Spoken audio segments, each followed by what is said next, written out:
mo kó sọ́wọ́ àwọn Gbaju-Ẹ wọ́n sì gbá mi nígbàkúgbàá. Mr Macaroni ló sọ bẹ́ẹ̀.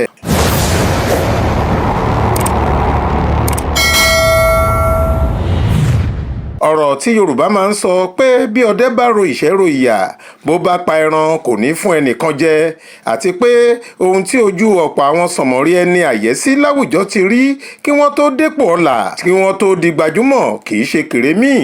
ọ̀rọ̀ yìí ti já sí òótọ́ nínú ọ̀rọ̀ gbajúgbajà adẹ́rìn-pòṣónú ni Adébọ̀wálé Adédayọ̀ tí ọ̀pọ̀ èèyàn mọ̀ sí Mr Macaroni. ọkùnrin náà ti bọ́ sí gbangba láti ṣàlàyé ohun tójú rẹ̀ rí. ó ní òun kó sọ́wọ́ àwọn alágbèédá, àwọn Gbaju-Ẹ, wọ́n sì gba dẹ̀ǹdẹ̀ owó lọ́wọ́ òun tí wọ́n sì gbá òun nígbàkúgbàá. nínú ọ̀rọ̀ kan tí Mr Macaroni tí wọ́n tún máa ń pè ní dáde wa gbé sórí ìkànnì ayélujára rẹ̀, níbẹ̀ ló ti ṣàlàyé pé gbèsè owó tó tó mílíọ̀nù lọ́nà ẹ̀ẹ́dẹ́gbẹ̀ta náírà, ìyẹn 500 million naira lòun kó sí látàrí báwọn oníjìbìtì ẹ̀dá náà ṣe lu òun ní jìbìtì. Mr Macaroni ní nígbà kan láàrin ọdún 2021 sí 2022 mo kó sọ́wọ́ àwọn Gbaju-Ẹ tí wọ́n ṣe ṣégè fún mi. èmi náà sì tún lọ́wọ́ nínú àwọn okòwò kan tó jẹ́ pé níṣe ni gbogbo rẹ̀ forí ṣọpọ́n. gbogbo owó tí mo ní nípamọ́ ló lọ sí i. ìṣẹ̀lẹ̀ yìí dùn mí kan eegun, àmọ́ mi ò la ẹnu mi sọ fẹ́nìkan o. ẹni bá mọ̀ mí dáadáa yóò mọ̀ pé èmi ò kì í sábà sọ̀rọ̀ ara mi síta. nígbà míì iná ńlá máa ń jó mi lábẹ́ aṣọ, síbẹ̀ màá sì tún máa bá àwọn ẹlòmíì pa iná tiwọn. irú ẹ̀dá tèmi jẹ́ nìyẹn. lẹ́yìn tí gbogbo owó mi ti tán, mo bẹ̀rẹ̀ sí yáwó káàkiri láti yanjú àwọn gbèsè tó há mi lọ́rùn kí n sì lè ṣe àwọn ojúṣe pàtàkì kan. èyí gan ló túbọ̀ mú kí ìṣòro ọ̀hún fẹjú sí i.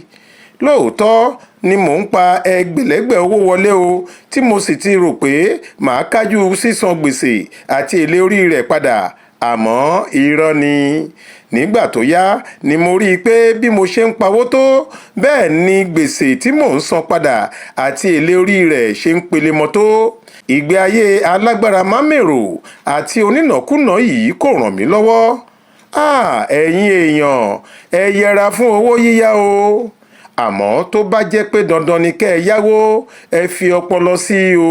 Macaroni ní ọdún 2024 tó kọjá yìí kò ṣeé gbàgbé láyé òun, torí ọdún náà lòun san gbogbo gbèsè tó ju 500 mílíọ̀nù náírà lọ padà, tóun sì tún gbé àwọn nǹkan rere míì ṣe.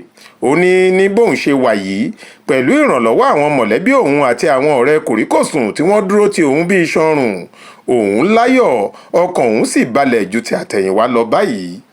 lẹ́yìn èyí ló kádìí ọ̀rọ̀ rẹ̀ pé ìdí tóun fi sọ ìrírí òun yìí jáde fáyé gbọ́ ni pé òun fẹ́ káwọn èèyàn fi tòun ṣe àríkọ́gbọ́n, kí wọ́n kọ́ ẹ̀kọ́ kan sí ìkejì lára òun, torí ọgbọ́n ọlọ́gbọ́n ni kì í jẹ́ ká pe àgbà ní wèrè báwọn Yorùbá ṣe máa ń pòwe. Faith Adébọ́lá ló ń jábọ̀ ìròyìn fún Ìta Fàájì.